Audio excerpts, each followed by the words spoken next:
Hello everyone and welcome to my channel. My name is Mahendra Kumar. हम लोग जो है सेकेंड लेसन है जिसका नाम है जनरल प्रॉपर्टीज ऑफ मैटर, जिसमें सबसे पहला यूनिट था इलास्टिसिटी। उस इलास्टिसिटी का सभी टॉपिक्स हम लोगों ने देख लिया। आज जो है इस वीडियो में हम दूसरे जो यूनिट है जिसका नाम है सरफेस टेंशन, इसको स्टार्ट करें। तो आज जस्ट इसका पहला सिर्फ टॉपिक होगा। सबसे पहले देखते हैं कि जो हमारा दूसरा यूनिट है बी सरफेस टेंशन, इसी का एक और नाम है कैपिलरिटी। तो सरफेस टेंशन क्या है, आप जनरली सुने होंगे या देखे भी होंगे कि वाटर का जो ड्रॉप होता है वो हमेशा स्फेरिकल होता है। तो वो क्यों होता है, तो इसके पीछे का आंसर दिया जाता है ड्यू टू सरफेस टेंशन। ये सरफेस टेंशन क्या है, तो सरफेस टेंशन एक तरह का मॉलिक्यूलर फोर्स कह सकते हैं आप, या एक ऐसा टेंशन है जो मॉलिक्यूल्स के बीच में डेवलप होता है। क्योंकि ये क्या है, ये हर लिक्विड का एक फंडामेंटल प्रॉपर्टी है और इसी के वजह से उसका जो लिक्विड का जो शेप होता है या उसका जो अपर सरफेस होता है वो कर्वेचर होता है। कर्वेचर मतलब क्या, या तो वो अपवर्ड बनाएगा या फिर डाउनवर्ड बनाएगा। मतलब क्या होता है, अगर आप स्फीयर को देखिएगा तो स्फीयर कुछ इस तरह से होता है। हालांकि ये 2D में, 3D में आपको समझना है।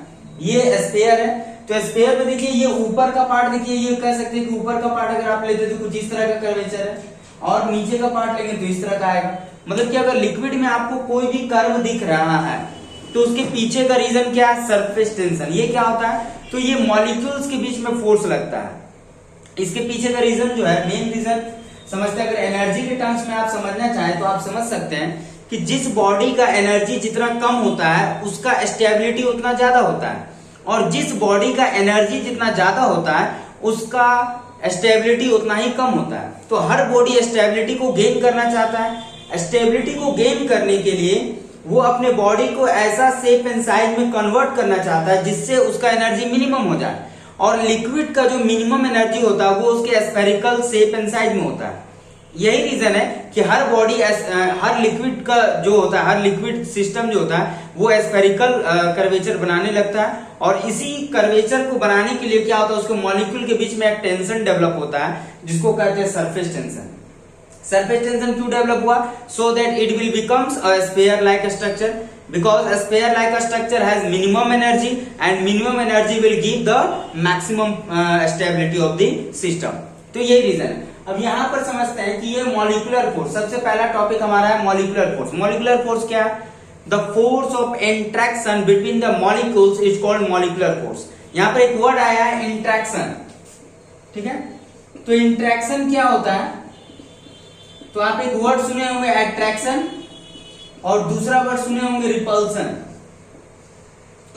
तो एट्रैक्शन और रिपल्सन दोनों को अगर एक साथ कहा जाए तो उसको कहा जाता है इंट्रैक्शन। तो मॉलिक्यूलर फोर्स क्या था, the force of interaction between the molecules is called molecular force. इसी को कहते हैं मॉलिक्यूलर फोर्स, जो मॉलिक्यूल्स के बीच में लगता है। तो ये कितने टाइप्स के होते हैं, तो जनरली इसके दो टाइप्स होते हैं। सबसे पहला का नाम है एडहेसिव फोर्स या फोर्स ऑफ एडहेशन, दूसरा का नाम है कोहेसिव फोर्स या फोर्स ऑफ कोहेशन। अब यहाँ पर देख सकते हैं जो पहला जिसका नाम है एडहेसिव फोर्स, ये किसके बीच में लगता है, तो ये लगता है between molecules of the different substances. अलग अलग सब्सटेंस के मॉलिक्यूल्स के बीच में जो फोर्स ऑफ अट्रैक्शन लगता है उसको कहते हैं फोर्स ऑफ एडहेशन। एग्जांपल आप देखे होंगे फेविकॉल, फेविकॉल खरीदते हैं तो फेविकॉल के ऊपर लिखा हुआ रहता है एडहेसिव फोर्स। इसका मतलब क्या, इसके पास दूसरे मॉलिक्यूल, दूसरे सब्सटेंस के मॉलिक्यूल को अट्रैक्ट करने का फोर्स इसमें है, और उससे वो क्या होता है, उसमें चिपक जाता है। आप देखते हैं फोटो अगर कहीं चिपकाना है, ठीक है, तो हम क्या करते हैं, जनरली फेविकॉल का ही यूज करते हैं कि फेविकॉल वहां पर जो है जिस जगह पे फोटो अगर पेस्ट कर, यहाँ मान लीजिए फोटो का ये जगह दिया चिपकाने के लिए, तो यहाँ पर क्या करते हैं, फोटो के पीछे या तो फेविकॉल लगा देते हैं, या कभी कभी इस जगह में फेविकॉल लगा देते हैं और यहाँ पर फोटो चिपका देते हैं। क्योंकि उसके उसमें क्या, उस गम में, उस फेविकॉल में क्या है, तो एडहेसिव फोर्स का ज्यादा है। अगर ये तो एग्जाम्पल में गम ले सकते हैं। दूसरा है कोहेसिव फोर्स या फोर्स ऑफ कोहेशन। ये क्या, तो ये the force of attraction between the same molecule, same molecules के बीच में जो लगता है, मतलब वाटर और वाटर मॉलिक्यूल के बीच में जो फोर्स ऑफ अट्रैक्शन है that is the force of cohesion. अगर मान लीजिए अल्कोहल ले तो अल्कोहल का मॉलिक्यूल और अल्कोहल का मॉलिक्यूल के बीच में जो फोर्स ऑफ अट्रैक्शन लग रहा है that is the force of cohesion.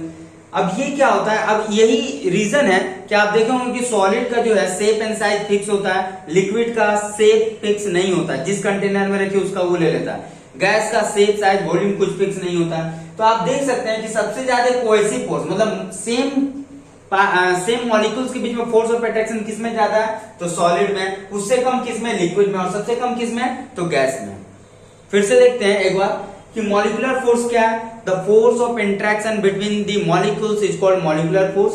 There are two types of it. Number one, adhesive force, that is the force of attraction between two different molecules of the substances. Example Fevicol ले सकते हैं या gum. Cohesive force, the force of attraction between the same molecules of the substances. Example anybody ले सकते हैं आप, कोई भी, मान लीजिए the force of attraction between water and water molecules. Cohesive force is the responsible for the fixed shape and size of the solid, and gas don't have fixed shape and size due to weakest या due to weak cohesive force। Gas molecule की force of attraction नहीं है, इसलिए उसका gas molecules का जो है liquid और शेप एंड साइज जो है वो फिक्स नहीं है। अगला है जो मॉलिक्यूलर रेंज, ये नेक्स्ट टॉपिक है। मॉलिक्यूलर रेंज क्या है, तो अभी हम देख चुके हैं कि एक मॉलिक्यूल दूसरे मॉलिक्यूल्स को इंटरेक्ट करता, मतलब अट्रैक्ट करेगा या रिपेल करेगा। तो एक मॉलिक्यूल दूसरे मॉलिक्यूल को जिस डिस्टेंस तक अट्रैक्ट करेगा, वो डिस्टेंस, वो मैक्सिमम डिस्टेंस जहां पर एक मॉलिक्यूल दूसरे मॉलिक्यूल को अट्रैक्ट करता है, उस मैक्सिमम डिस्टेंस को ही कहा जाता है मॉलिक्यूलर रेंज। ठीक है, देखिए यहां कहा, maximum distance up to which the force of cohesion between two molecules can act is called molecular range.